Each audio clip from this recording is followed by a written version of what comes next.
আসসালামু আলাইকুম দর্শক, আশা করি সবাই ভালো আছেন। আজকে আমরা চলে আসলাম নোয়াখালী আক্তার মিয়ার হাটের পাশেই হচ্ছে মেঘনা নদী। দেখেন মেঘনা নদীর বর্তমান ভাঙনের অবস্থা দেখেন। ভাঙতে ভাঙতে এমন একটা পর্যায়ে চলে আসছে যে এই এলাকা প্রায় 1/3 ভেঙে গেছে অলরেডি, কিছু অংশ বাকি আছে। এখন এই ভাঙন এত পরিমাণে বাড়ছে যে বলার মতো না। আর এই সাইডে ভাইঙ্গা ওই সাইডটাতে চর উঠছে।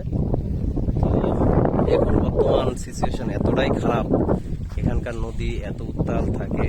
আর এখন তো বর্তমানে ভাটা চলতেছে, যখন জোয়ার হয় তখন সিচুয়েশন আরো খারাপ হয়ে যায়। কারণ ছিল যে জোয়ার হলে পানি অনেক উপরে চলে আসে, আসার পরে পানির এত ঢেউ থাকে যার কারণে কিনা ভাঙতে ভাঙতে ঢেউয়ের প্রেসারে ভাঙতে ভাঙতে কোথায় চলে আসছে দেখেন।